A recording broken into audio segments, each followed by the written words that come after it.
Olá, bem-vindo à sua primeira aula de Python. E nessa aula a gente vai estar estudando basicamente como funciona um computador. E a gente vai levantar esse questionamento justamente para entender o que é programar e o que é Python. Essa é uma aula que ela é extensa, é uma aula um pouco chata, a gente não vai estar começando a fazer nenhum programa, não vai estar escrevendo nenhum código, mas é uma aula que é necessária. E infelizmente eu vou ter que apresentar ela em PowerPoint, porque foi o melhor meio que eu achei para apresentar a série de imagens e sequência de informações que eu tenho para mostrar para vocês. Então vamos começar a aula. A primeira coisa que a gente tem que entender é a diferença entre software e hardware. Hardware são dispositivos físicos que podemos tocar. No âmbito eletrônico, o termo hardware é bastante utilizado principalmente na área de computação e se aplica à unidade central de processamento, à memória e aos dispositivos de entrada e saída. O hardware então é a sua tela, o seu teclado, a sua memória RAM, é o seu processador, é a sua placa-mãe, é todo dispositivo, é todo componente do seu computador que você consegue tocar. Software, por outro lado, é a parte lógica. Ele é o conjunto de instruções e dados processados pelos circuitos eletrônicos do hardware. Então, toda interação dos usuários de computadores modernos é realizada através do software, que é a camada colocada sobre o hardware que transforma o computador em algo útil. Ou seja, são os programas. Por exemplo, o PowerPoint, que eu estou usando para apresentar a aula, o Camtasia, que eu estou usando para gravar a aula, e o Google Chrome são exemplos de programas. Peopleware são os usuários, sou eu, você, qualquer pessoa que esteja usando um programa, usando um hardware. E firmware são programas armazenados em chips. Então, normalmente as pessoas não chegam a comentar firmware, mas vou entender o que é firmware. Em eletrônica e computação, firmware é o conjunto de instruções operacionais programadas diretamente no hardware de um equipamento eletrônico. Ele é armazenado permanentemente dentro de um chip de memória de hardware no momento da fabricação dos componentes. Firmware está presente em praticamente todos os componentes eletrônicos, controle remoto, calculadora de mão, partes do computadores como disco rígido, teclado, cartão de memória e muitos outros instrumentos científicos. Outros aparelhos mais complexos, celular, câmeras digitais, eles também utilizam firmware. Então, não há uma fronteira rígida assim entre firmware e software. Porém, o termo firmware foi originalmente inventado para contrastar com software de alto nível, que poderia ser alterado sem a troca de um componente hardware. E o firmware está envolvido com operações muito básicas, de alto nível, sem as quais um computador não conseguiria funcionar. Então aqui a gente tem um exemplo de hardware, né, que é o seu computador, a desktop, a tela, os aparelhos de som, o teclado, mouse. E aqui a gente tem um exemplo, aliás, vários exemplos, né, de software, Skype, Google Chrome, o Adobe, o Avira, enfim. E aqui a gente tem uma exemplificação de como funciona a interação hardware, peopleware e software. Então, como eu disse, o software é o conjunto de instruções e dados processados pelos circuitos eletrônicos do hardware. E o peopleware interage basicamente com o software através do hardware. E o software fala com o hardware e o hardware devolve para o peopleware o que está acontecendo no software. Então você está vendo que é um ciclo de informações aqui que ocorre. Mas como se dá o processamento de dados? Como é que quando eu clico na aba do Google Chrome ou do Internet Explorer ou do Mozilla Firefox, ele sabe que eu tenho que abrir a aba de internet? Então esse processamento de dados ele é sequencial. Ele vai em 3 etapas básicas: entrada, processamento e saída. Então, como é que funciona cada uma dessas etapas? A entrada se refere a algum tipo de entrada do processamento. São valores onde o processo irá atuar. Então o ato de você clicar no ícone, ele é considerado uma entrada. Por outro lado, o processamento. O processamento é onde os dados de entrada serão processados para gerar um determinado resultado, né? Então, quando eu cliquei no ícone do Google Chrome, vai entrar na etapa do processamento. O processamento vai interpretar aquele ato e vai procurar entender o que aquele ato quer como resultado. E aí, depois da etapa de processamento, a gente tem a nossa saída, que é simplesmente o resultado de todo o processamento. E aí é o que você vê ali, a aba do Google Chrome abrindo. Então aqui a gente tem um exemplo mais didático do que é entrada, processamento e saída. Então ó, aqui tem o nosso personagemzinho. Ele percebe sensorialmente o que está sendo pedido, ou pelos olhos, ou pelo ouvido, visão e audição, né? Ele processa com o pensamento o que está sendo pedido, e aí depois ele coloca a saída de resultados, ele escreve aqui numa folha de papel. Então um exemplo disso seria, alguém pede para ele somar 2 mais 2, e aqui ele processa, o ato de somar é adicionar unidades a um outro número existente, e aqui na saída ele coloca o resultado, que é 4. Componentes de computador. Aqui eu coloquei um exemplo de algumas componentes e onde elas estão envolvidas.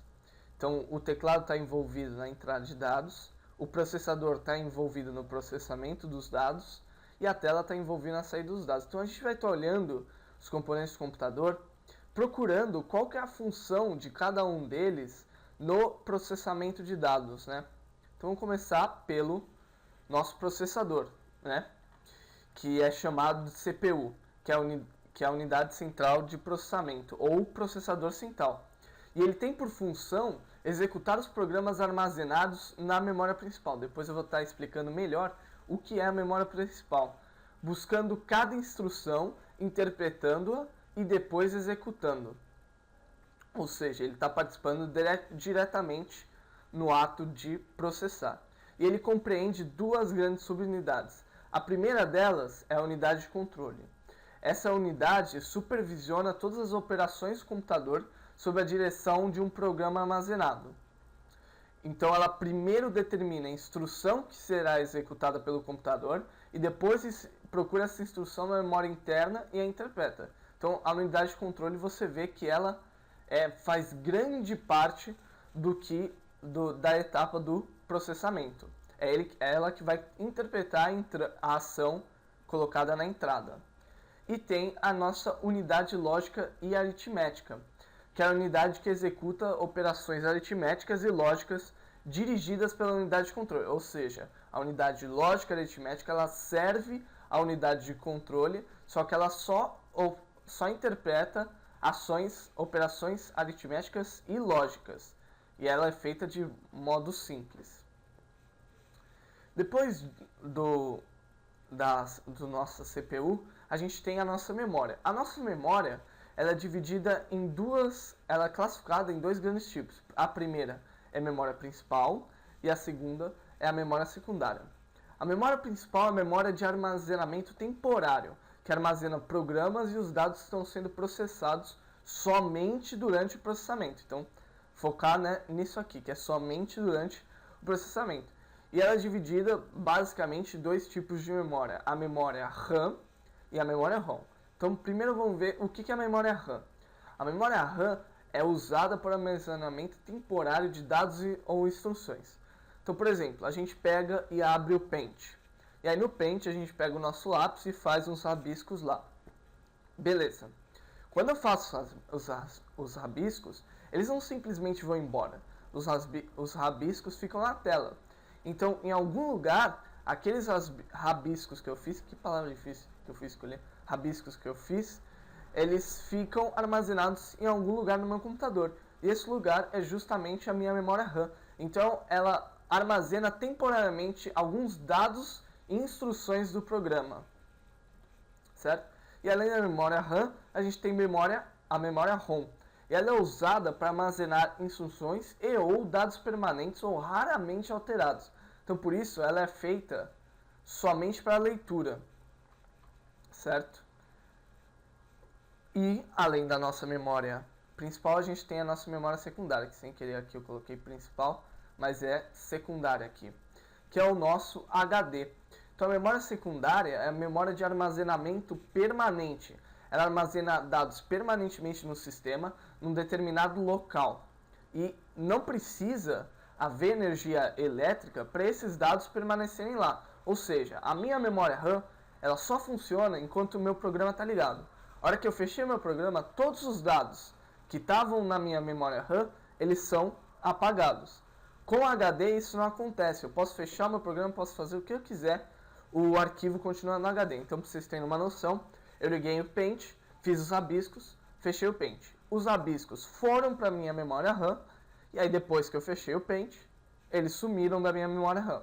Agora, eu abri o Paint, fiz os rabiscos, salvei o meu arquivo, e aí fechei o programa, os rabiscos não estão na minha memória RAM, mas eles foram colocados dentro do meu HD. Então é basicamente isso, a diferença entre a memória principal e a secundária. A secundária é fixa e a principal ela é alocada dinamicamente. Além desses componentes de memória, a gente tem os componentes que são usados para entrada e saída de dados. Então aqui eu coloquei vários deles, acho que a grande maioria, não coloquei todos, né? Mas eu coloquei alguns deles, os 3 primeiros são os mais importantes, que é a tela, que é a nossa unidade de saída, que é onde a gente visualiza as coisas que estão sendo, as operações que estão sendo realizadas. O teclado, que a gente escreve alguns comandos ou escreve algum texto, que é a nossa entrada. O mouse, que a gente clica, né? Então pode ser nossa entrada. O HD pode ser tanto entrada quanto saída, então eu posso abrir um arquivo do HD, tanto quanto salvar um arquivo no HD. Isso é um exemplo esdrúxulo, mas só para vocês entenderem. Tem o drive, entrada e saída, caneta óptica, entrada, joystick, entrada, impressora, saída, modem, entrada e saída. Enfim, alguns componentes de entrada e saída do seu computador. E aqui a gente tem uma visualização dos 3 mais importantes, que é a nossa tela, o nosso teclado e o nosso mouse. Então, mas tudo bem, tem a memória, tem o HD, tem os componentes de entrada e saída, tem o nosso processador. Alguém tem que organizar todos esses componentes para que eles possam funcionar todos juntos. E essa peça é a nossa placa-mãe. Então, a placa-mãe é o elemento central de um microcomputador e a placa onde se encontra o microprocessador e vários componentes que fazem a comunicação entre o microprocessador com os meios periféricos externos e internos. Então, a nossa placa-mãe é a nossa organizadora de componentes. Então, aqui na nossa imagem, a gente pode observar processador, monitor de vídeo, unidade de saída, a memória, chipset, o teclado, interface.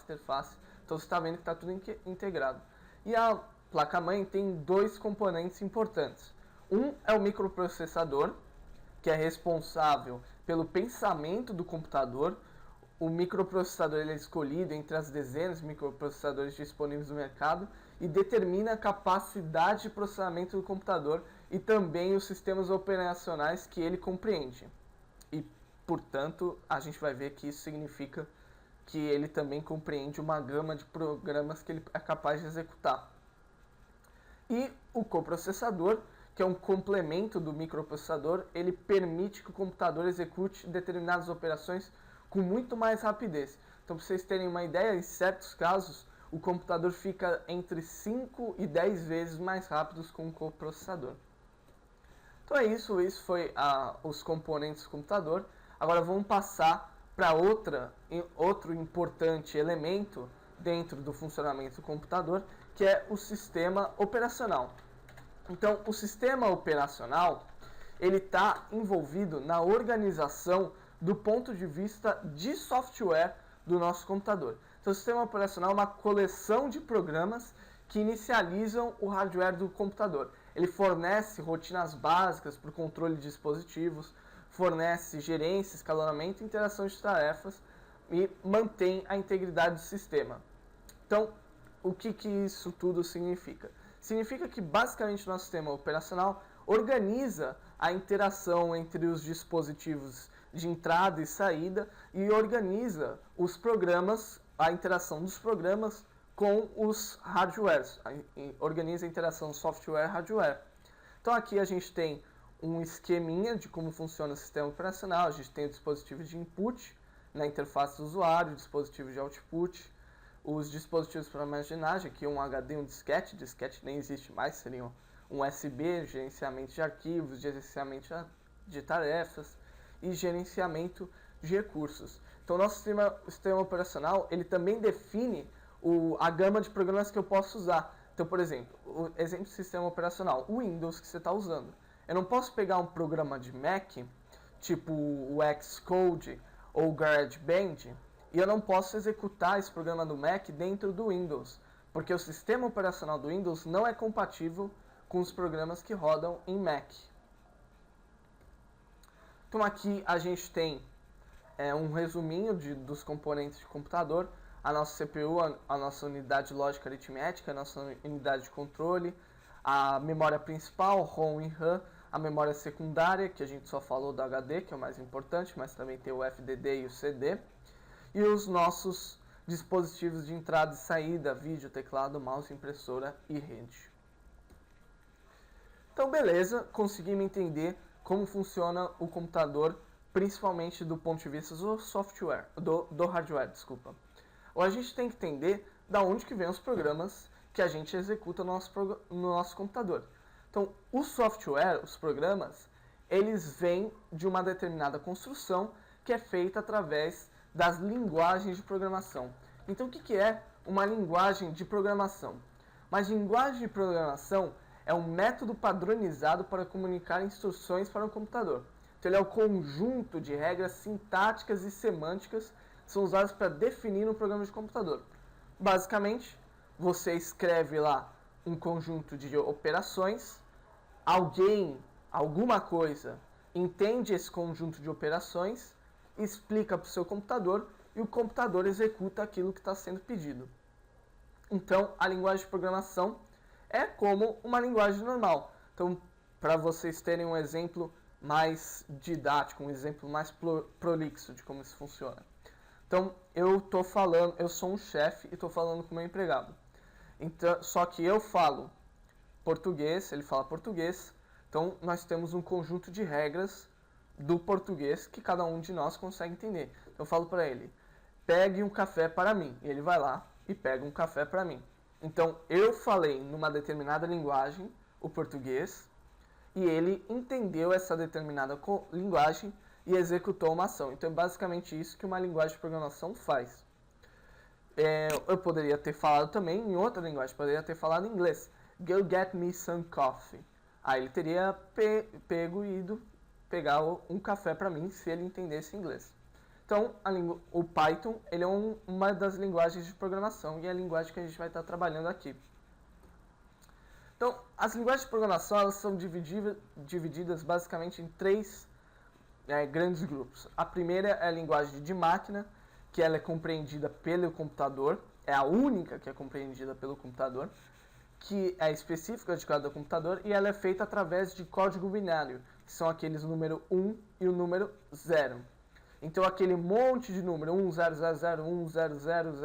que você já deve ter visto em algum filme, por exemplo, Matrix, eles mostram aquele monte de numerozinhos, isso é um exemplo de linguagem de máquina. Linguagem de baixo nível. A linguagem de baixo nível ela é aquela que é usada na arquitetura do computador. Então ela é usada para construir programas muito, muito simples. Por exemplo, firmware. E aí ele coloca aqui que utiliza mnemônicos para representar instruções elementares. E por último a gente tem a linguagem de alto nível, que é onde o Python se encaixa, que ele utiliza instruções próximas da linguagem humana de forma a facilitar o raciocínio, e ele é usado para desenvolver softwares de alto nível. E aqui ele tem alguns exemplos, Fortran, Pascal, C, Basic, COBOL, Clipper, Lisp e Prolog. Aqui é um exemplo de linguagens bastante antigas. Isso aqui foi tirado de um livro de programação em Pascal da UFRJ, se não me engano. Mas tudo bem, beleza, eu entendi que a linguagem de programação é feita para construir o nosso programa. Mas e se o nosso computador não falar português? E se o chefe falar português, mas o nosso computador fala inglês. Como a gente sabe, o computador ele só compreende linguagem de máquina, ele não compreende linguagem de alto nível. Então, alguma coisa, tem que ter algum intérprete, alguém tem que explicar para o computador, alguém tem que traduzir para o computador o que está sendo pedido. Então, nesse processo de tradução para o computador é que a gente tem a nossa compilação.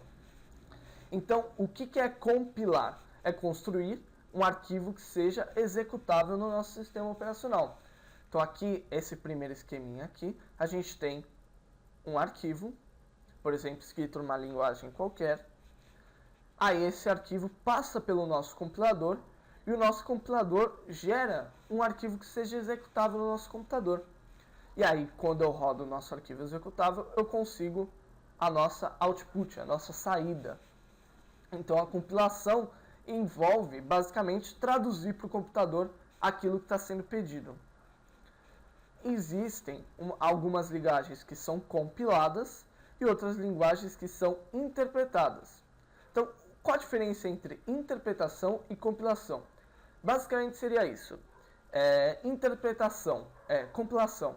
Alguém escreve alguma coisa numa folha de papel, em português.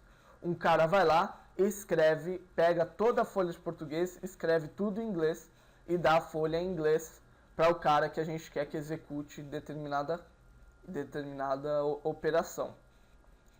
Interpretação. Eu falo, tem um cara do meu lado que já explica pro cara que vai realizar a operação o que eu estou pedindo. Então, a interpretação ele é um processo mais... ele é menos complexo, assim, do ponto de vista de como ele funciona. Então, eu tenho o meu arquivo, o meu código, escrito em uma determinada linguagem, ele passa pelo meu interpretador, e o meu interpretador já explica para o meu computador, e eu já possuo uma saída logo em seguida. Então, veja que é um processo um pouco mais rápido do que o compilador. Arquivo, compilação, arquivo executável, output. Nesse caso, aí foi demais, arquivo, interpretador, output. Certo?